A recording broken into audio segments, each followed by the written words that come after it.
Hello friends, आज हम लोग new NCERT geography class 10 chapter 4 को देखेंगे। एग्रीकल्चर काफ़ी इंपॉर्टेंट है सभी एग्जामों के दृष्टिकोण से। आइए हम लोग देखते हैं कुछ इंपॉर्टेंट फैक्ट को जो एग्जाम के दृष्टिकोण से काफ़ी महत्वपूर्ण है। कृषि की दृष्टि से भारत एक महत्वपूर्ण देश है। इसकी दो तिहाई जनसंख्या कृषि कार्यों में संलग्न है। कृषि एक प्राथमिक क्रिया है यानी प्राइमरी सेक्टर के अंतर्गत आता है, जो हमारे लिए अधिकांश खाद्यान्न उत्पादन करती है। खाद्यान्नों के अतिरिक्त यह विभिन्न उद्योग के लिए कच्चा माल भी पैदा करती है। इसके अतिरिक्त कुछ उत्पाद जैसे चाय की खेती लेटेराइट मिट्टी में होती है, सबसे ज़्यादा असम में भारत में होती है। और चाय की बात करें तो विश्व में पूछा जाता है चाय की खेती तो चीन में पहले पायदान पे है। कॉफ़ी, अब बात करें कॉफ़ी का तो काफ़ी इम्पोर्टेंट है। इस चाय में जो है टेनिन पाया जाता है। और कॉफ़ी उत्पादन में जो है ब्राज़ील पूरे विश्व में अभी प्रेजेंट टाइम में पहले पायदान पे है। और भारत की बात करें तो कॉफ़ी उत्पादन में कर्नाटक राज्य है। कॉफ़ी में कैफीन पाया जाता है। मसाले में केरल भारत में पहले स्थान पे है। इस तरह से देख सकते हैं। मसाला भारत की बात करें तो मध्य प्रदेश अभी वर्तमान में है। इत्यादि का निर्यात किया जाता है। क्या आप जानते हैं कच्चे माल पर आधारित कुछ उद्योगों के नाम लिख सकते हैं? कृषि के प्रकार को देखेंगे। कृषि हमारे देश की प्राचीन आर्थिक क्रिया के पिछले हजारों वर्षों के दौरान भौतिक, पर्यावरण, प्रौद्योगिकी, टेक्नोलॉजी और सामाजिक सांस्कृतिक रीति रिवाजों के अनुसार खेती करने की विधियों में सार्थक परिवर्तन हुआ है। जीवन निर्वाह खेती के लिए वाणिज्यिक खेती कृषि के अनेक वाणिज्यिक हो गया कॉमर्शियल अनेक प्रकार के। वर्तमान समय में भारत में विभिन्न भागों में निम्नलिखित प्रकार की कृषि का एक तंत्र है। प्रारंभिक जीविका निर्वाह कृषि, इस प्रकार की कृषि भारत के कुछ भागों में अभी भी की जाती है। प्रारंभिक जीवन निर्वाह कृषि भूमि के छोटे टुकड़ों पर आदिम कृषि औजारों जैसे लकड़ी के हल, दाव और खुदाई करने वाली छड़ी तथा परिवार अथवा समुदाय श्रम की मदद से की जाती है। इस प्रकार की कृषि प्राय मानसून, मृदा की प्राकृतिक उर्वरता, फर्टिलाइजर और फसल उगाने के लिए अन्य पर्यावरणीय परिस्थिति की उपयुक्तता पर निर्भर करती है। यह कर्तन दहन प्रणाली स्लैश एंड बर्न कृषि है। किसान जमीन के टुकड़े साफ करके उन पर अपने परिवार के भरण पोषण के लिए अनाज व अन्य खाद्य फसलें उगाते हैं। जब मृदा की उर्वरता कम हो जाती है तो किसान उस भूमि के टुकड़े से स्थानांतरित हो जाते हैं, यानी छोड़ देते हैं कुछ दिनों के लिए, और कृषि के लिए भूमि का दूसरा टुकड़ा साफ कर देते हैं।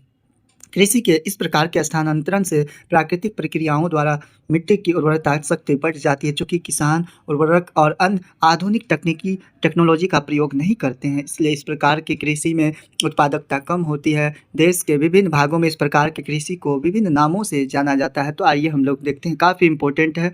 जो उत्तर पूर्वी राज्यों में असम, मेघालय, मिजोरम और नागालैंड में झूम की खेती कहा जाता है। पूछा जाता है झूम की खेती को ही हम लोग स्थानांतरित खेती के नाम से भी जानते हैं। काफ़ी इंपॉर्टेंट है। मणिपुर में पामलू और छत्तीसगढ़ के बस्तर जिले में अंडमान निकोबार द्वीप समूह में इसे दीपा कहा जाता है। इंपॉर्टेंट है।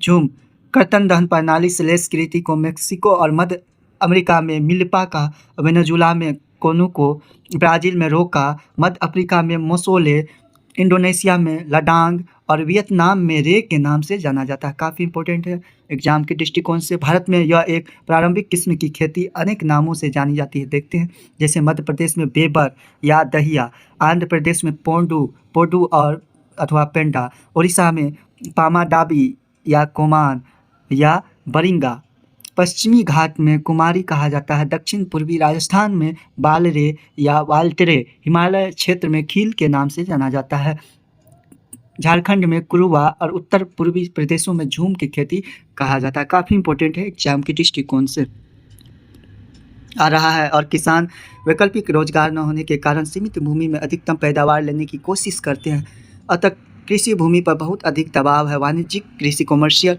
एग्रीकल्चर, इस प्रकार की कृषि की मुख्य लक्षण मॉडर्न निवेशों जैसे अधिकार, पैदावार वाले बीजों, रासायनिक उर्वरकों और कीटनाशकों के प्रयोग में उच्च पैदावार प्राप्त करना है। कृषि के वाणिज्यिकरण, कॉमर्शियल का स्तर विभिन्न देशों में अलग अलग है। उदाहरण के लिए हरियाणा और पंजाब में चावल की खेती, चावल पूछा जाता है। अभी वर्तमान में चीन में प्रथम स्थान पे है, भारत में पहली स्थान वेस्ट बंगाल में। चावल को हम लोग ओरिजा सेटिवा के नाम से जानते हैं साइंटिस्ट ने। वाणिज्यिक की एक फसल है, परंतु उड़ीसा में यह एक जीविका फसल है। रिंझा असम में डिफू के बाहरी क्षेत्र में अपने परिवार के साथ एक गांव में रहती है। वह अपने परिवार के सदस्यों द्वारा एक भूमि के टुकड़े पर उगी वनस्पति को काटकर वह जलाकर साफ कर देते हैं। देखकर आनंद का अनुभव करती है कि वह अपने परिवार के सदस्यों के साथ बांस के नाले द्वारा झरने से पानी लाकर खेत में सिंचित करने की सहायता करती है। वह अपने स्थान से लगाव रखती है, जब तक यह संभव हो यहाँ रहना चाहती है। परंतु एक छोटी बच्ची अपने खेत में मिट्टी की घटती उर्वरकता के बारे में कुछ भी पता नहीं है, जिसके कारण उसके परिवार को अगले वर्ष नए भूमि टुकड़े की तलाश करनी पड़ती है। देख सकते हैं ये कंडीशन थी। रोपण कृषि एक प्रकार की वाणिज्यिक कमर्शियल खेती है। इस प्रकार की खेती में लंबे चौड़े होते हैं, एकल फसल बोई जाती है। रोपण कृषि उद्योग और कृषि के बीच एक अंतरापृष्ठ या इंटरफेस के रोपण कृषि व्यापक क्षेत्र की जाती है, जो अत्यधिक पूंजी और श्रमिकों की सहायता से की जाती है। इससे प्राप्त सारा उत्पादन उद्योग में कच्चे माल के रूप में प्रयोग होता है। भारत में चाय की खेती, चाय सबसे ज़्यादा भारत में जो है असम में होता है, बहुत बार पूछा गया। कॉफ़ी का सबसे ज़्यादा कॉफ़ी कर्नाटक में होता है। रबर केरल में, गन्ना की बात करें तो यूपी पहले पायदान पे, केला इत्यादि महत्वपूर्ण रोपण फसलें हैं।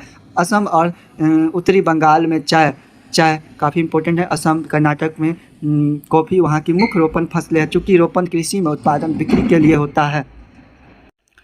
गहन जीविका कृषि इस प्रकार की कृषि उन क्षेत्रों में पाई जाती है जहाँ भूमि पर जनसंख्या का दबाव अधिक होता है। यह श्रम गहन खेती है। अधिक उत्पादन के लिए अधिक मात्रा में जैव रासायनिक निवेशों और सिंचाई का प्रयोग किया जाता है। क्या आप जानते हैं, इस भू स्वामित्व में विरासत के अधिकार के कारण पीढ़ी दर पीढ़ी जोटों का आकार छोटा और अलाभप्रद होता जाता है। भारत के दक्षिण भाग में केले की रोपण खेती होते हुए देख सकते हैं आप लोग। खरीफ फसलें काफ़ी इंपॉर्टेंट है। विभिन्न क्षेत्रों में मानसून के आगमन के साथ बोई जाती है। सितंबर से अक्टूबर में खरीफ धान वगैरह हुआ काट ली जाती है। इस ऋतु में बोई जाने वाली मुख्य फसलें में चावल काफ़ी इंपॉर्टेंट है, इसको पॉइंट नोट कर लेंगे आप लोग। चावल, मक्का, ज्वार, बाजरा, तूर, अरहर जिसको दाल वगैरह काफ़ी इंपॉर्टेंट है, मूंग, उड़द, कपास, जूट, मूंगफली, सोयाबीन शामिल है। खरीफ फसल के अंतर्गत ये सभी आते हैं, इसको अच्छे तरह से देख लेंगे। चावल की खेती मुख्य रूप से असम, सबसे ज़्यादा चावल की खेती की बात करें तो अभी वेस्ट बंगाल में है। प्रेजेंट टाइम में चीन में सबसे ज़्यादा। पश्चिम बंगाल, उड़ीसा, आंध्र प्रदेश, तेलंगाना, तमिलनाडु, केरल और महाराष्ट्र, विशेषकर कोंकण तटीय क्षेत्र, उत्तर प्रदेश और बिहार में की जाती है। पिछले कुछ वर्षों में चावल पंजाब और हरियाणा में बोई जाने वाली महत्वपूर्ण फसल बन गई है। असम, पश्चिम बंगाल और उड़ीसा में धान की 3 फसलें हैं, ओस, अमन और बोरो। धान की ये फसल के नाम है ओस, अमन और बोरो, इसको इम्पोर्टेंट नोट कर लेंगे। बोई जाती है रबी और खरीफ फसल ऋतुओं के बीच ग्रीष्म ऋतु में बोई जाने वाली एक फसल को जायद फसल कहा जाता है। जायद ऋतु में मुख्यतः तरबूज, मौसमी फसल किसके नाम से जाना जाता है, खरबूजे, खीरे, सब्जियों और चारे की फसल की खेती की जाती है। गन्ने की फसल को तैयार होने में लगभग 1 वर्ष का टाइम लगता है। गन्ना की बात करें तो यह भी एक खरीफ फसल है। सबसे ज़्यादा गन्ना पूछेगा तो ब्राज़ील में पहले स्थान पर, वर्तमान में उत्तर प्रदेश, अभी यूपी भारत के पहले स्थान पर गन्ना में। इसको अच्छे तरह से देख लेंगे आप लोग। उत्तर पूर्व में बांस की कृषि घास की खेती है, काफ़ी इंपॉर्टेंट है। इसके लिए विकास में परिवहन और संचार के साधन संबंधी उपयोग किया जाता है। साथ से प्रारंभ अपने भारत की भौतिक विविधता और संस्कृतियों की बहुलता के आबंध में अध्ययन किया है। ये देश में कृषि पद्धतियों और शास्त्र प्रारूपों में प्रतिबिंब होता है। इसलिए देश में बोई जाने वाली फसलें में अनेक प्रकार के खाद्यान्न और रेशे वाली फसलें, सब्जियां, फल, मसाले इत्यादि। मसाला अभी आंध्र प्रदेश में प्रेजेंट टाइम में सबसे ज़्यादा होता है भारत में शामिल। भारत में 3 ऋतुएं होते हैं, रबी, खरीफ और जायद। रबी फसलों को शीत ऋतु में अक्टूबर से दिसंबर में रबी हो गया। आप लोगों को गेहूं वगैरह बोया जाता है। ग्रीष्म में अप्रैल से जून के मध्य काटा जाता है। गेहूं, जौ, मटर, चना और सरसों कुछ मुख्य रबी फसलें, इसको नोट कर लेंगे। यद्यपि ये फसल देश के विस्तृत भागों में बोई जाती है। उत्तर और उत्तरी पश्चिम राज्य जैसे पंजाब, हरियाणा, हिमाचल प्रदेश, जम्मू कश्मीर, उत्तराखंड और उत्तर प्रदेश गेहूं और अन्य रबी फसलों के उत्पादन के लिए महत्वपूर्ण राज्य है। शीत ऋतु में शीतोष्ण पश्चिमी विक्षोभ में होने वाली वर्षा इन फसलों के अधिक उत्पादन की सहायता होती है। पश्चिमी उत्तर प्रदेश, राजस्थान, कुछ भागों में हरित क्रांति, काफ़ी इंपॉर्टेंट हरित क्रांति पूछा जाता है। हरित क्रांति जो है 1960 के दशक में आया था। विश्व में पूछेगा हरित क्रांति के जनक कौन है, तो नॉर्मन बोरलॉग है। भारत में MS स्वामीनाथन है। सबसे ज़्यादा हरित क्रांति में जो है मोटे अनाज को फ़ायदा हुआ, और बात करें पंजाब, हरियाणा, यूपी, ये सभी को फ़ायदा हुआ। काफ़ी इंपॉर्टेंट है, इसको नोट कर लीजिएगा, ठीक है। देख सकते हैं आप लोग फिगर के थ्रू। प्रमुख क्षेत्र है जो इसमें अनाज वगैरह उगाया जाता है, ये गोंद क्षेत्र यानी खाली वगैरह, इस तरह का क्षेत्र आप लोग देख सकते हैं। देश है, यह एक खरीफ की फसल है जिसे उगाने के लिए उच्च तापमान 25 डिग्री सेल्सियस से ऊपर, अधिकतम आर्द्रता 100 सेंटीमीटर से अधिक वर्षा की आवश्यकता होती है। कम वर्षा वाले क्षेत्रों में सिंचाई करके उगाया जाता है। मैदान में कटाई के लिए तैयार चावल की खेती काफ़ी इंपॉर्टेंट है। चावल सबसे ज़्यादा चीन में, विश्व में, भारत में बात करें तो वेस्ट बंगाल में है। चावल उत्तर और उत्तरी पूर्वी मैदान, तटीय क्षेत्रों, डेल्टाई प्रदेशों में उगाया जाता है। नहरों के जाल और नलकूपों की सघनता के कारण पंजाब, हरियाणा, पश्चिम बंगाल, उत्तर प्रदेश और राजस्थान के कुछ कम वर्षा वाले क्षेत्र में चावल की फसल उगाना संभव हो पाया है। गेहूं काफ़ी इंपॉर्टेंट है। गेहूं पूछा जाता है विश्व में प्रथम स्थान किसका है, तो चीन का है। अब बात करें गेहूं का, टेटिकुमम एस्टिवाम है, और ये भारत में उत्तर प्रदेश में सबसे ज़्यादा गेहूं की उत्पादन होती है। भारत की दूसरी सबसे महत्वपूर्ण खाद्यान्न फसल है जो देश के उत्तर और उत्तर पश्चिमी भागों में पैदा की जाती है। रबी की फसल को उगाने के लिए शीत ऋतु और पकने के लिए समय खिली धूप की आवश्यकता होती है। रबी फसल के अंतर्गत गेहूँ, इसे उगाने के लिए सामान्य रूप से 50 से 75 सेंटीमीटर वार्षिक वर्षा की आवश्यकता होती है। देश देख सकते, देश में गेहूँ उगाने वाले दो मुख्य क्षेत्र है। उत्तर पश्चिम में गंगा सतलुज का मैदान और दक्कन का काली मिट्टी। काली मिट्टी काफ़ी इंपॉर्टेंट है, कपास वगैरह के लिए होता है, मूंगफली सब इसमें सबसे ज़्यादा होता है। काली मिट्टी का क्षेत्र बोले तो महाराष्ट्र वगैरह है, गुजरात है। पंजाब, हरियाणा, उत्तर प्रदेश, मध्य प्रदेश, बिहार, राजस्थान के कुछ भागों में गेहूँ पैदा करने वाले मुख्य राज्य है। मोटे अनाज काफ़ी इंपॉर्टेंट है। मैलेट्स, ज्वार, बाजरा और रागी भारत में उगाए जाने वाले मुख्य मोटे अनाज है। अब बात करें ज्वार पूछा जाता है विश्व में अमेरिका का प्रथम स्थान है प्रेजेंट टाइम में। भारत में बात करें तो महाराष्ट्र आता है। ज्वार उत्पादन में काफ़ी इंपॉर्टेंट है। यद्यपि इन्हें मोटा अनाज कहा जाता है, परंतु इनमें पोषक तत्वों की मात्रा अत्यधिक होती है। उदाहरण, रागी में प्रचुर मात्रा में आयरन, कैल्शियम, सूक्ष्म पोषक तत्व और भूसी मिलती है। क्षेत्रफल और उत्पादन की दृष्टि से ज्वार देश की तीसरी प्रमुख खाद्यान्न फसल है। यह फसल वर्षा पर निर्भर करती है। अधिकतर आर्द्र क्षेत्रों में उगाई जाने के कारण इसके लिए सिंचाई की आवश्यकता नहीं होती है। इसके प्रमुख उत्पादन राज्य महाराष्ट्र, कर्नाटक, आंध्र प्रदेश और मध्य प्रदेश है। अभी ज्वार में सबसे ज़्यादा महाराष्ट्र प्रथम स्थान पे है, आप लोग रखेंगे याद। बाजरा, यह बलुआ और उथली काली मिट्टी पर उगाया जाता है। राजस्थान, उत्तर प्रदेश, महाराष्ट्र, गुजरात और हरियाणा इसके मुख्य उत्पादक राज्य है। रागी शुष्क प्रदेशों की फसल है और यह लाल, काली, बलुआ, दोमट और उथली काली मिट्टी पर अच्छी तरह उगाई जाती है। रागी के प्रमुख उत्पादक राज्य कर्नाटक, हिमाचल प्रदेश, उत्तराखंड, सिक्किम, झारखंड और अरुणाचल प्रदेश हैं। मक्का काफ़ी इंपॉर्टेंट है, पूछा जाता है। ये मक्का बहुत ही इंपॉर्टेंट है। मक्का की बात करें तो विश्व में जो है अमेरिका प्रथम पायदान पे अभी वर्तमान में है। भारत में कर्नाटक राज्य पहले पायदान पे मक्का उत्पादन में अभी प्रेजेंट टाइम में है 2024 में। एक ऐसी फसल जो खाद्यान्न व चारा दोनों रूप में प्रयोग होती है। एक खरीफ फसल के अंतर्गत आता है मक्का। देख सकते हैं गेहूं की कृषि काफ़ी इंपॉर्टेंट है। गेहूं की कृषि सबसे ज़्यादा चीन में, विश्व में। और भारत की बात करें तो उत्तर प्रदेश है। बाजरे की कृषि देख सकते हैं आप लोग गेहूं क्षेत्र जो प्रमुख क्षेत्र इसमें गेहूं वगैरह। उसके बाद गोंद क्षेत्र हो गया, ये सब आप लोग देख सकते हैं, दक्षिण वगैरह जितने भी है देख सकते हैं गेहूं का वितरण है। उसके बाद जो 21 डिग्री सेल्सियस से 27 डिग्री सेल्सियस तापमान में पुरानी जलोढ़ मिट्टी पर अच्छी प्रकार से उगाई जाती है। बिहार जैसे कुछ राज्यों में मक्का रबी की फसल में उगाई जाती है। आधुनिक प्रौद्योगिकी, टेक्नोलॉजी, निवेशों जैसे उच्च पैदावार देने वाले बीजों, फर्टिलाइजरों और सिंचाई के उपयोग में मक्का का उत्पादन बढ़ा है। बात करें मक्का की, काफ़ी इंपॉर्टेंट है। मक्का पूछा जाता है कि सबसे ज़्यादा मक्का जो है कहाँ होता है, अमेरिका में, विश्व में। भारत की बात करें तो कर्नाटक राज्य में मक्का उत्पादन में पहले पायदान पे है। मध्य प्रदेश, उत्तर प्रदेश, बिहार, आंध्र प्रदेश और तेलंगाना मक्का के मुख्य उत्पादक राज्य है।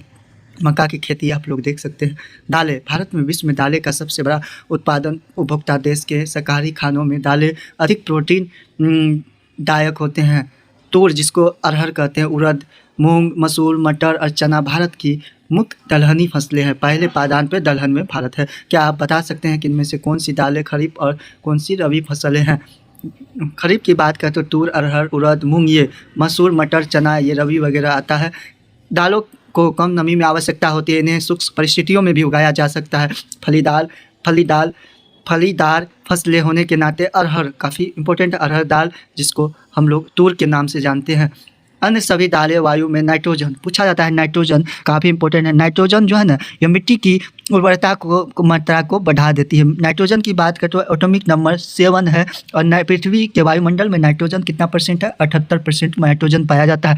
राइजोबियम जो पाया जाता है, भूमि में नाइट्रोजन की मात्रा उर्वरता बढ़ाने के लिए राइजोबियम पाया जाता है मिट्टी के अंदर में, भूमि उर्वरता को बनाए रखती है। अतः इन फसलों को आमतौर पर अन्य फसलें के आवर्तन यानी रोटेटिंग में बोया जाता है। भारत में मध्य प्रदेश, राजस्थान, महाराष्ट्र, उत्तर प्रदेश और कर्नाटक दाल के उत्पादन में राज्य है। खदानों के अलावा अन्य फसलें को देखेंगे, जैसे गन्ना की बात करें तो गन्ना उत्पादन में विश्व में ब्राज़ील पहले पायदान पे खरीफ फसल के अंतर्गत आता है। उत्तर प्रदेश, भारत के यूपी में सबसे ज़्यादा गन्ना उत्पादन होता है। गन्ना उष्ण और उपोष्ण कटिबंधीय फसल है। यह लगभग 21 डिग्री सेल्सियस से 27 डिग्री टेम्परेचर तापमान तक और 75 से 100 सेंटीमीटर वार्षिक वर्षा वाली उष्ण और आर्द्र जलवायु में बोई जाती है। कम वर्षा वाले प्रदेशों में सिंचाई की आवश्यकता होती है। इसे अनेक मिट्टियों में उगाया जा सकता है तथा इसके लिए बुआई से लेकर कटाई तक काफ़ी शारीरिक श्रम की आवश्यकता होती है। ब्राज़ील के बाद भारत गन्ने का दूसरा सबसे बड़ा उत्पादक देश है। चीनी, गुड़, खांड, सारी और सीरा जिससे दारू वगैरह का निर्माण होता बनाने के काम आता है। उत्तर प्रदेश, महाराष्ट्र, कर्नाटक, तमिलनाडु, आंध्र प्रदेश, तेलंगाना, बिहार, पंजाब और हरियाणा गन्ना के मुख्य उत्पादन राज्य है। देख सकते हैं आप लोग गन्ना की खेती जो होते हैं। तिलहन उत्पादन में भारत पहले नंबर पर अभी वर्तमान में। भारत विश्व में चीन के बाद दूसरा बड़ा तिलहन अनुमोदन देश था। 2018 के तोरिया के उत्पादन में सरसों वगैरह का भारत के विश्व में कनाडा और चीन के बाद तीसरा स्थान था। देश में कुल बोए गए क्षेत्र में 12% भाग पर कई तिलहन की फसलें उगाई जाती है। मूंगफली पूछा जाता है, मूंगफली सबसे ज़्यादा चीन में, विश्व में। भारत में बात करें तो गुजरात में होता है, काली मिट्टी में। सरसों, उसके बाद नारियल, कर्नाटक वगैरह में तिल, सोयाबीन पूछा जाता है। सबसे ज़्यादा सोयाबीन जो है अमेरिका में, विश्व में होता है। और भारत की बात करें तो मध्य प्रदेश में सोयाबीन उत्पादन होता है। सोयाबीन में जो है ना 42% प्रोटीन पाया जाता है, काफ़ी इंपॉर्टेंट। अरंडी, बिनोला, अलसी और सूरजमुखी कर्नाटक में भारत में उगाई जाने वाली एक प्रमुख तिलहन फसलें। इनमें से अधिकतर खाद और खाना बनाने के प्रयोग किए जाते हैं, परंतु इनमें से कुछ तेल के बीजों को साबुन, प्रसाधन, श्रृंगार का सामान जिसको कहते हैं श्रृंगार का सामान में, उपटन, फेशियल वगैरह के उद्योग में कच्चे माल के रूप में प्रयोग किया जाता है। मूंगफली खरीफ फसल के अंतर्गत आता है। मूंगफली काफ़ी इंपॉर्टेंट है। मूंगफली विश्व में पहले पायदान पे चीन है और गुजरात पहले स्थान पे भारत में है। मूंगफली काली मिट्टी में होती है तथा देश में मुख्य तिलहनों के कुल उत्पादन में आधा भाग इसी फसल से देख सकते प्राप्त होता है। आप लोग देख सकते हैं, इसमें देख सकते हैं मूंगफली की खेती काली मिट्टी में होती है। गुजरात में काफ़ी होता है सबसे ज़्यादा। कर्नाटक में सूरजमुखी, सनफ्लावर जो कर्नाटक के क्षेत्र में देख सकते हैं। ये तिलहन, सरसों वगैरह राजस्थान में होता है। मैदान में कटाई की तैयारी मूंगफली, सूरजमुखी और सरसों प्राप्त होता है। गुजरात मूंगफली का प्रमुख उत्पादन राज्य है। इसके अतिरिक्त राजस्थान और तमिलनाडु मूंगफली का मुख्य उत्पादन राज्य। 19-20 के अलसी और सरसों रबी की फसलें हैं। पूछा जाता है अलसी और सरसों, यहाँ पे कुछ न्यू पॉइंट मिला। अलसी और सरसों भी रबी की फसल है। तिल उत्तरी भारत में खरीफ की फसल है। चाय की खेती असम में लेटेराइट मिट्टी में काफ़ी इंपॉर्टेंट है। सबसे ज़्यादा चाय असम में, विश्व में चीन में होता है। चाय की पत्तियों को चुनती श्रमिक महिलाएं आप लोग देख सकते हैं फसल। और है दक्षिण भारत में रबी की फसल अरंडी, खरीफ और रबी। अरंडी को खरीफ और रबी दोनों के अंतर्गत बोया जाता है। इंपॉर्टेंट है, ये काफ़ी इंपॉर्टेंट है, स्टार लगा लेंगे। दोनों ही फसल ऋतु में बोया जाता है। चाय की खेती रोपण कृषि का एक उदाहरण है। यह एक महत्वपूर्ण पेय पदार्थ की फसल है। चाय जिससे शुरुआत में अंग्रेज भारत में लाए थे। अंग्रेज आज अधिकतर चाय बागानों के मालिक भारतीय है। चाय का पौधा उष्ण और उपोष्ण कटिबंधीय जलवायु, हुमस और जीवाश्म युक्त गहरी मिट्टी तथा सुगम जल निकास वाले ढलवा क्षेत्रों में भली भांति उगाया जाता है। चाय की झाड़ियों में उगाने के लिए एक वर्ष भर कोष्ण, नम और पाल रहित जलवायु की आवश्यकता होती है। वर्ष भर समान रूप से होने वाली वर्षा की बौछारें उसकी कोमल पत्तियों के विकसित में सहायक होती है। चाय एक श्रम सघन उद्योग है। इसके लिए प्रचुर मात्रा में सस्ता और कुशल श्रम चाहिए। इसकी ताजगी बनाए रखने के लिए चाय की पत्तियां बागान में ही संसाधित की जाती है। चाय के मुख्य उत्पादन क्षेत्र में असम सबसे ज़्यादा, पश्चिम बंगाल और दार्जिलिंग और जलपाईगुड़ी जिलों की पहाड़ियाँ, तमिलनाडु और केरल है। इसके अलावा हिमाचल प्रदेश, उत्तराखंड, मेघालय, आंध्र प्रदेश, त्रिपुरा आदि राज्यों में चाय उगाई जाती है। सन 2018 में भारत विश्व में चीन के बाद दूसरा चाय उत्पादन देश था, अभी भी है वर्तमान में। कॉफ़ी की बात करें तो भारतीय कॉफ़ी अपनी गुणवत्ता के लिए विश्वविख्यात है। हमारे देश में अरेबिका किस्म यानी उच्च कोटि की कॉफ़ी पूछेगा, अरेबिका की कॉफ़ी पैदा की जाती है, जो आरंभ में यमन से लाई गई। कहाँ से लाई गई थी कॉफ़ी? अरेबिका, काफ़ी इंपॉर्टेंट है, नोट कर लेंगे। यमन देश से लाया गया था। इस किस्म की कॉफ़ी की विश्व भर में अधिक मांग है। इसकी कृषि की शुरुआत बाबा बुदन पहाड़ी, कहाँ, काफ़ी इंपॉर्टेंट, तमिलनाडु, काफ़ी इंपॉर्टेंट, तमिलनाडु, कर्नाटक, केरल, ये सब बाबा बुदन की पूरा आज भी इसी की खेती के लिए नीलगिरी की पहाड़ियों के आसपास कर्नाटक, केरल और तमिलनाडु में की जाती है। बागवानी फसलें, सन 2018 में भारत का विश्व में फलों और सब्जियों के उत्पादन में चीन के बाद दूसरा स्थान था। भारत उष्ण और शीतोष्ण कटिबंधीय दोनों ही प्रकार के फलों का उत्पादन भारतीय फलों, जिनमें महाराष्ट्र, आंध्र प्रदेश, तेलंगाना, उत्तर प्रदेश, पश्चिम बंगाल के आम, नागपुर और चेरापूंजी, मेघालय पूछा जाता है सबसे ज़्यादा बारिश होती कि संतरे केरल, मिजोरम, महाराष्ट्र और तमिलनाडु के केले, उत्तर प्रदेश, बिहार की लीची काफ़ी इंपॉर्टेंट है, जीआई टैग दिया गया है बिहार की। मेघालय मखाना भी काफ़ी इंपॉर्टेंट है, जीआई टैग मिला है बिहार के। अनानास आंध्र प्रदेश, तेलंगाना और महाराष्ट्र के। अंगूर तथा हिमाचल प्रदेश और जम्मू कश्मीर से सेब, नाशपाती, खुबानी और अखरोट विश्व भर में बहुत मांग है। देख सकते हैं आप लोग देख सकते हैं फिगर की, अखरोट हो गया, सेब हो गया, अनार हो गया, ये सब का खेती आप लोग देख। भारत का मटर, फूलगोभी, प्याज, बंद गोभी, टमाटर, बैंगन और आलू उत्पादन में प्रमुख स्थान है। देख सकते हैं आप लोग फिगर के थ्रू ये सब देख सकते। सब्जियों की कृषि, मटर हो गया, फूलगोभी होगी, टमाटर, बैंगन, ये सब की कृषि काफ़ी इंपॉर्टेंट है। अखाद्य फसलें क्या है? रबर सबसे ज़्यादा भारत में जो है ना, रबर पूछा जाता है। रबर की खेती सबसे ज़्यादा भारत में केरल वगैरह में होता है, काफ़ी इंपॉर्टेंट है। भूमध्य क्षेत्र की फसल है, परंतु विशेष परिस्थितियों में उष्ण और उपोष्ण क्षेत्रों में भी उगाई जाती है। इसको 200 सेंटीमीटर से अधिक वर्षा और 25 डिग्री सेल्सियस से अधिक टेम्परेचर वाली नम और आर्द्र जलवायु की आवश्यकता होती है। रबर एक महत्वपूर्ण कच्चा माल है जो उद्योगों में प्रयुक्त होता है। इसे मुख्य रूप से केरल, तमिलनाडु, कर्नाटक, अंडमान निकोबार द्वीप समूह और मेघालय में गारो पूछा था। गारो, खासी, जैंतिया कहाँ की जनजाति है? तो मेघालय की। काफ़ी इंपॉर्टेंट, गारो पहाड़ियों में उगाया जाता है, काफ़ी इंपॉर्टेंट है। देखते हैं रेशेदार फसलें, कपास काफ़ी इंपॉर्टेंट है। कपास की खेती पूछा जाता है, बहुत ही इंपॉर्टेंट है। सबसे ज़्यादा कपास चीन में होता है। कपास, और यह भारत की बात करें तो गुजरात में कपास काली मिट्टी में होती है। किस मिट्टी में? काली मिट्टी में। काली मिट्टी को ही हम लोग रेगुर मिट्टी के नाम से जाने जाते हैं। जूट हो गया, वेस्ट बंगाल वगैरह में होता है। जूट की खेती काफ़ी इंपॉर्टेंट है। इसको हम लोग जूट को है ना गोल्डन फाइबर के नाम से जानते हैं। जूट को भारत में सबसे ज़्यादा वेस्ट बंगाल में होता है। सन और प्राकृतिक रेशम भारत में उगाई जाने वाली 4 मुख्य रेशेदार फसलें, इनमें से पहली 3 मिट्टी में फसलें उगाने से प्राप्त होती है और चौथा रेशम के कीड़े से लार्वा यानी कोकून को लार्वा अवस्था से प्राप्त होती है। काफ़ी इंपॉर्टेंट है। कपास की खेती देख सकते हैं आप लोग होती है।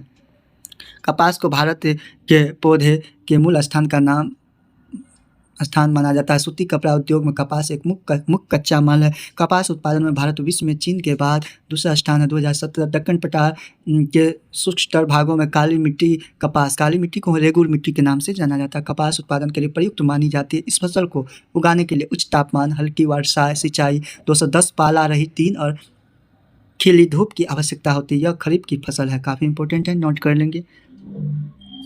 पक कर तैयार होने से 6 से 8 महीने लगते हैं। महाराष्ट्र, गुजरात, कपास की बात करें तो सबसे ज़्यादा कपास होता है, खेती होता है गुजरात में सबसे ज़्यादा। इसमें चीन में मध्य प्रदेश, कर्नाटक, आंध्र प्रदेश, तेलंगाना, तमिलनाडु, पंजाब, हरियाणा, उत्तर प्रदेश कपास के मुख्य उत्पादक राज्य है। जूट पूछा जाता है, वेस्ट बंगाल में सबसे ज़्यादा। इसको हम लोग काफ़ी इंपॉर्टेंट है जूट, ये गोल्डन फाइबर के नाम से जानते हैं। जूट को वेस्ट बंगाल में सबसे ज़्यादा होता है। बिहार की बात करें तो पूर्णिया में सबसे ज़्यादा होता है जूट को सुनहरा रेशा कहा जाता है। जूट की फसल बाद के मैदानों में जल निकास वाली उर्वरक मिट्टी में उगाई जाती है, जहाँ हर वर्ष बाढ़ से आई नई मिट्टी जमा होती रहती है। इसके बढ़ने के समय उच्च तापमान की आवश्यकता होती है। पश्चिम बंगाल सबसे ज़्यादा, बिहार, असम। बिहार में कहाँ? पूर्णिया। असम और उड़ीसा तथा मेघालय जूट के मुख्य उत्पादक राज्य है। इसका प्रयोग बोरिया, चटाई, रस्सी, तंटू व धागे, गलीचे और दूसरी दस्तकारी की वस्तुएं बनाने में किया जाता है। इसकी उच्च लागत के कारण और कृत्रिम आर्टिफिशियल और पैकिंग सामग्री, विशेषकर नायलॉन की कीमत कम होने के कारण बाजार में इसकी मांग कम हो रही है।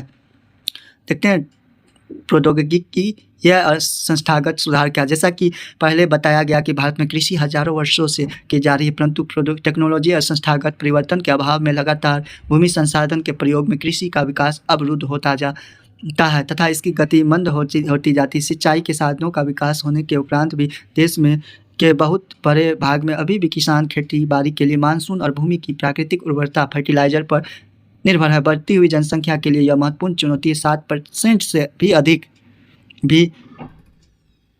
अधिक लोगों को आजीविका प्रदान करने वाले कृषि में गंभीर तकनीकी एवं संस्थागत सुधार लाने की आवश्यकता है। स्वतंत्रता के पश्चात देश में संस्थागत सुधार लाने के लिए जोतों की चकबंदी, सहकारिता और जमींदारी आदि समाप्त करने की प्राथमिकता दी गई।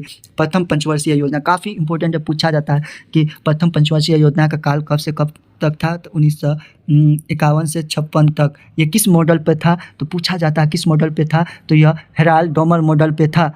इस पंचवर्षीय योजना, द्वितीय पंचवर्षीय योजना भी पूछा जाता है, तो महालनोबिस मॉडल पे था। कब से कब द्वितीय, 56 से 61 तक रहा। और पंचवर्षीय योजना की बात करें तो अभी प्रेजेंट में 2014 से नीति आयोग के पंचवर्षीय योजना के स्थान पर नीति आयोग का गठन हो गया बदले में। और नीति आयोग के अध्यक्ष जो होते हैं खुद पीएम प्रधानमंत्री होते हैं भारत के, ठीक है। पंचवर्षीय योजना में भूमि सुधार मुख्य लक्ष्य था। भूमि पर पुश्तैनी अधिकार के कारण यह कब टुकड़ों में बंट जा रही है, जिसकी चकबंदी करना अनिवार्य था। भूमि सुधार के कानून तो बने, परंतु उनके लागू करने में ढील की गई। 1960 और 70 के दशकों में भारत सरकार ने कई प्रकार के कृषि सुधारों की शुरुआत की। पैकेज टेक्नोलॉजी पर आधारित हरित क्रांति काफ़ी इंपॉर्टेंट है, ये पूछा जाता है। हरित क्रांति विश्व में 1960 ईस्वी में इसकी स्थापना की। विश्व में पूछेगा हरित क्रांति का जनक नॉर्मन बोरलॉग है, भारत में MS स्वामीनाथन है। हरित क्रांति में सबसे ज़्यादा मोटे अनाज पे ज्वार, बाजरा, मक्का ये सब पे हुआ। पंजाब, हरियाणा इन क्षेत्रों में पैदा हुआ। श्वेत क्रांति भी पूछा जाता है कभी कभी। 1970 के दशक में दूध उत्पादन से है, डेयरी मिल्क से, गुजरात से अभी वर्तमान में।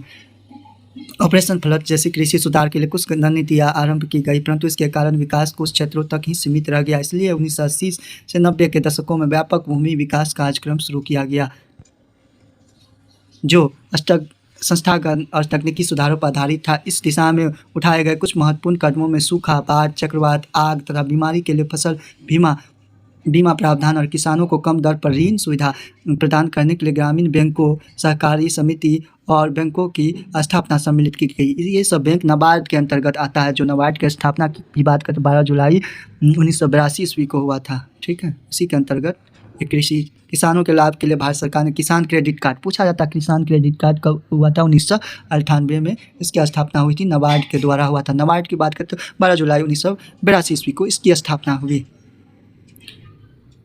किसानों के लिए किसान क्रेडिट कार्ड, व्यक्तिगत दुर्घटना बीमा, ये सब देख सकते हैं आप लोग। इतनी कृषि प्रयोग होने वाले नवीन तकनीकी का उपकरण जो टेक्नोलॉजी का प्रयोग कर रहे थे आज के समय में शुरू की गई है। इसके अलावा आकाशवाणी और दूरदर्शन पर किसानों के लिए मौसम की जानकारी के लिए बुलेटिन और कृषि कार्यक्रम प्रसारित किए जाते हैं। आजकल तो ऐप भी डाउनलोड करके आप लोग उसको देख सकते हैं। किसानों की बिचौलियों और दलालों के शोषण से बचने के लिए न्यूनतम सहायता मूल्य और कुछ महत्वपूर्ण फसलों के लाभदायक कृषि खरीद मूल्यों की सरकार घोषणा करती है।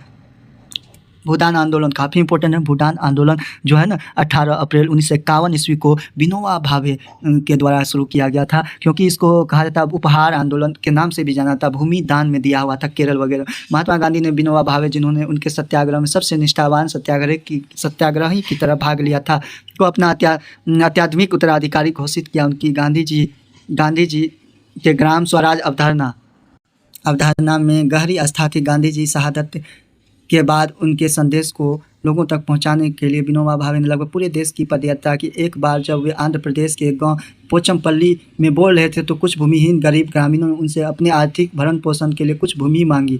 विनोबा भावे ने उनसे तुरंत कोई वायदा तो नहीं किया, परंतु उनको आश्वासन दिया कि यदि वे सहकारी खेती करें तो वह भारत सरकार से बात करके उनके लिए ज़मीन मुहैया करवाएंगे।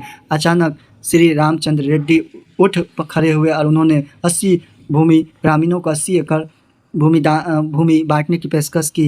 इसे भूदान के नाम से जाना जाता है। बाद में विनोबा भावे ने यात्राएं की और अपना यह विचार पूरे भारत में फैलाया। कुछ जमींदारों ने अनेक गांव के मालिक थे, भूमिहीन को पूरा गांव देने की पेशकश की। इसे ग्राम दान कहा गया, परंतु कुछ जमींदारों ने भूमि सीमा कानून के बचने के लिए अपनी भूमि का एक हिस्सा दान किया। विनोबा भावे द्वारा शुरू किए गए भूदान ग्राम दान आंदोलन को रक्तहीन क्रांति का भी नाम दिया गया, काफ़ी इंपॉर्टेंट है।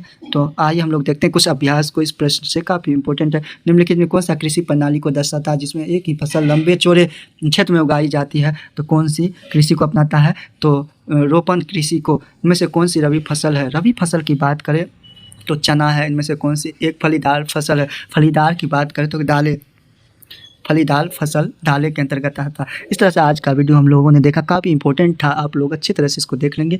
कृपया वीडियो को लाइक शेयर सब्सक्राइब कर देंगे। Thanks for watching. जय हिंद, जय भारत।